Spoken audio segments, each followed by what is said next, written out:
আসসালামু আলাইকুম প্রিয় আলু চাষি ও ভুট্টা চাষি ভাই ও বোনেরা। আলু প্রজেক্টে আসছে, এখানে কিন্তু আমজাদ ভাইয়ের 15% আলুর প্রজেক্ট। সেই প্রজেক্টে তিনি কিন্তু দুইটা চাষাবাদ একত্রে করছেন। প্রথমত হচ্ছে আলু, দ্বিতীয় হচ্ছে ভুট্টা। আমরা যে আলু চাষাবাদে যে টাকা ব্যয় করে থাকি, তিনি কিন্তু একই টাকা কিন্তু ব্যয় করেছেন। একই টাকা ব্যয় করে তিনি কিন্তু দুইটা ফসল একত্রে লাগাচ্ছেন, বা কীভাবে লাগাচ্ছেন সেটা আপনাদের আগে বলেছিলাম, সে ভিডিওটা আপনাদের দেব। তো আজকে কিন্তু আলুর বয়স হচ্ছে 48 দিন এবং ভুট্টার বীজ বপনের বয়স হচ্ছে 13 থেকে 14 দিন। 13 দিন বয়স হচ্ছে আপনার ভুট্টার যেই চারা, সে চারার বয়স। তো সেক্ষেত্রে আর 10 থেকে 12 দিন বয়স হয়ে গেলে আপনার ভুট্টা চারার বয়স হবে 22 থেকে 23 দিন। সেক্ষেত্রে যে আলুর যে অবশিষ্ট মাটিটা আছে, কেলের ভিতরে যে মাটিটা আছে, সেই মাটিটা কিন্তু আপনার এই ভুট্টার যে গাছ আছে সেই গাছের গুঁড়িতে দিয়ে দিবে প্রত্যেকটা নালাতে।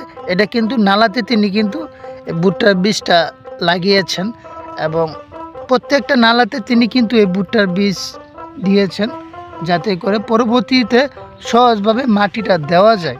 সেই কারণে তো আমরা কিন্তু অনেকেই অনেকভাবে অনেক পদ্ধতিতে কিন্তু ভুট্টা চাষাবাদ বা আলু চাষাবাদ করে থাকি, বা আলুর সাথে কিন্তু আমরা অনেকে মিষ্টি কুমড়া চাষাবাদ করে থাকি, বা পেঁয়াজের সাথে কিন্তু আমরা মিষ্টি কুমড়া করে থাকি এবং কি ভুট্টা চাষাবাদ করে থাকি। তো কিভাবে আলুর সাথে ভুট্টা চাষাবাদ করা হয় বা সহজ কৌশলে আপনার অল্প টাকায় কিভাবে দুইটা ফসল করবেন, যেহেতু আলু চাষাবাদে কিন্তু একটা মোটামুটি ভালো একটা অ্যামাউন্ট লাগে শুধু একটা ফসল করার জন্য। সেক্ষেত্রে আমজাদ ভাই তিনি কিন্তু একসাথে দুইটাই ফসল করছেন একই খরচে।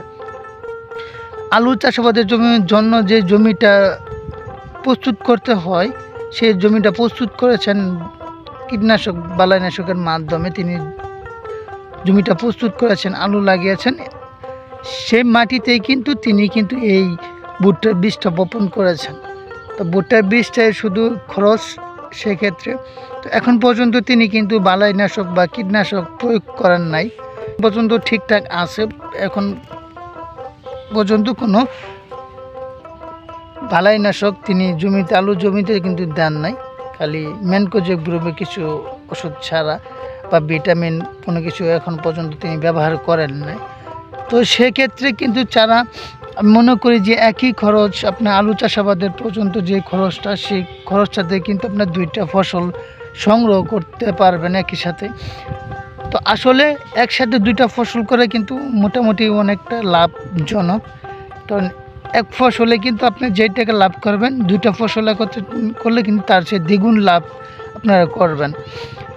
এখানে আমজাদ ভাই এটা ভিন্নতা একটা রূপ বহিঃপ্রকাশ করেছেন। তিনি একমাত্র কৃষক যিনি দুইটা ফসল একসাথে করে থাকেন। মোটামুটি আমাদের গ্রামে তিনি কিন্তু ফার্স্ট করে আসছেন। তো আপনারা চাইলেও এরকম ফসল কিন্তু একসাথে দুইটা ফসল করতে পারেন। দেখা যাক কীরকম ফলন হয়, সেই ভিডিওটাও কিন্তু আপনাদের মাঝে দিব। তো সবাই ভালো থাকবেন, সুস্থ থাকবেন, নিজের প্রতি খেয়াল রাখবেন। আল্লাহ হাফেজ, আসসালামু আলাইকুম।